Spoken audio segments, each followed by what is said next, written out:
And I know what you did last summer when 5 teens inadvertently start a car accident. That all leads them to form a pact to keep the secret rather than face the consequences. That leads to 1 year later where a killer is on the loose and out to get them.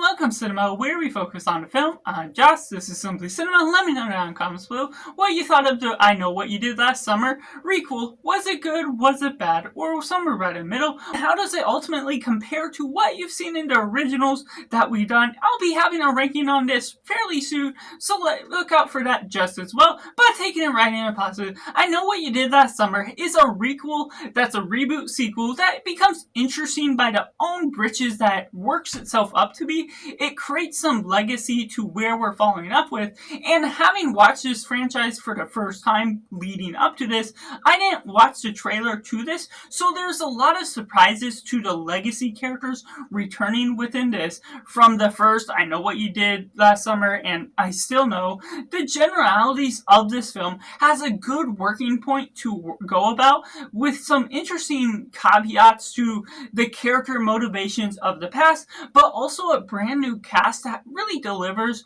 on their lines, on everything that's working within the acting alone, and there's familiar locations and some fresh new locations that brings about some new caveats to the story as a whole, bringing about some fresh kills here and there, but a good working point to where we're progressing moving forward. It's a longer film, but it earns some of that working story by the nature of how it's developing, has some working lines of trauma and the generalities of how that can motivate people to the wrong lines, and there's certain variables that really work itself up to be something better in the look of where we're taking this film, to where there's some good cinematography points, some good setting locations that really work up the feel of this film, that really gives you the reminiscence of the original while still looking like its own thing, while still establishing its own story, adding in these new unique characters here and there. There's this podcast girl working on the true crime investigation, other things that add little unique taste to where this film is going as a whole. And while it has the same general formula that we're following, besides the campy feel, that's sort of out of the picture, but there's a modernized interpretation to this story that is adequate to the nature of what you're following up with, and being able to enjoy the pure energy that this film offers, having some good kills, having certain aspects here and there that can change up the formula to the story as a whole. Which takes me into the mixed elements. Of course, with this new requel, you're taking away the campy feel, you're modernizing it, so those that are wanting to be attached to that 90s style feel, it's not necessarily something that feels the same, even if it has the same formula. And there's also something to be noted about this being a reboot. And was it necessary? Well, of course, like Scream and Final Destination, they've been making all these legacy sequels as of recently for horror movies, and I don't know if this necessarily had anything too new or too fresh to where you're looking at one particular idea of changing up the story and it needed to be made like it is. And I feel like this was lacking that sort of energy to it. It was good enough on some form of looking at the film as it is, but not necessarily needing to be reboot to a legacy that we already gone over, and not necessarily introducing us anything new or fresh to the story itself. And there's some things about the main characters themselves that the new cast, unfortunately, doesn't have anything too fresh or too interesting to follow along, that by the end you're not necessarily as captivated by their particular roles, even with some of the new type of characters they added into the mix that are just side characters.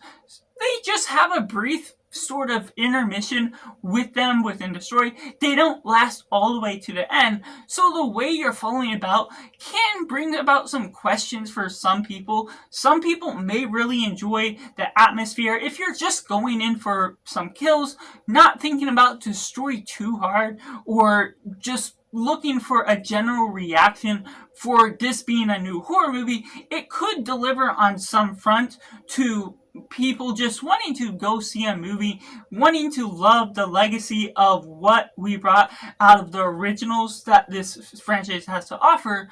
But as a general fan of having just gotten into this, there's not necessarily anything that really provides something that will wow the audience or provide a substantial story that's much more adequate than what we've gotten before. Which takes me into the negatives, to which I feel there's so many different problems with this film.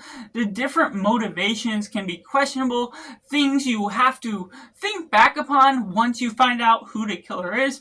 That, yes, it does resolve some questions I had about how the killer can be conveniently placed in some places more than others, but there's also some positions where the killer was that there wasn't clues hidden for the killer to get that to that spot. That really brings about the flaws on why the killer is always there and present when it seems the story to ask it to be, which resolves itself in a way that goes about with a lead on to some certain aspects, but can ultimately lead to a predictable element for the story formula as a whole, even though there's some big twists based on particular motivations, based on particular characters that they reveal. I wasn't able to guess any of the big reveals, but the generalities of all the small different elements were generally predictable by the flow of the lead up to where things were going about. If you are familiar with any sense of horror movies, this generally has almost a suggestion of saying who's going to get killed next, what's going to lead on to the next situation, but also providing the plot armor for the main protagonist that makes them last much longer than this story should really provide, because of who the killer is, because of the substantial elements that could give the killers an advantage in this situation.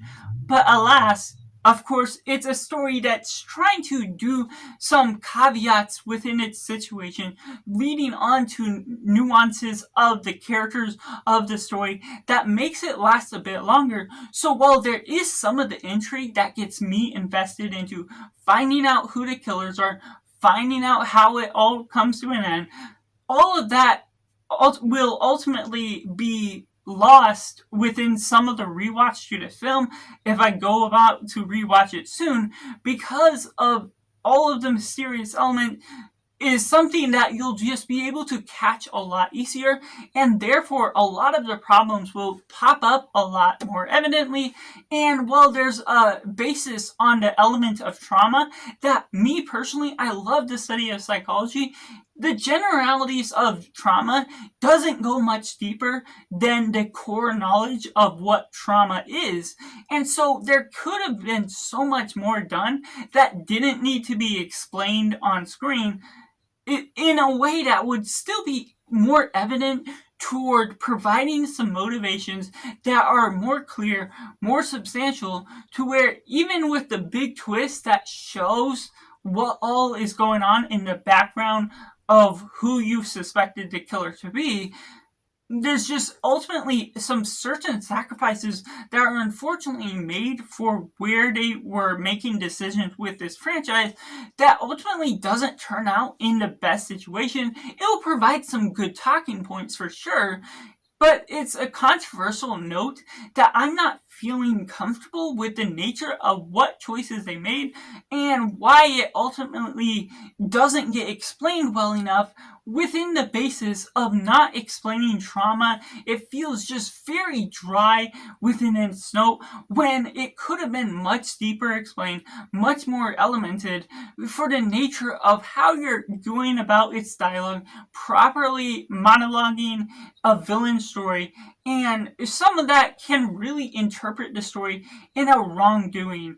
So that's just my personal thoughts. I know what you did last summer, 2025. Was it good? Was it bad? Or somewhere right in the middle? Let me know all your thoughts and the controversies of the twist, but keeping it spoiler free for those that haven't seen it. Make sure to like this video if you enjoy it. Subscribe if you haven't already to join in film culture community where we talk about the love of cinema as a whole. So that's just all, and make sure to do yourself a favor and go watch a movie.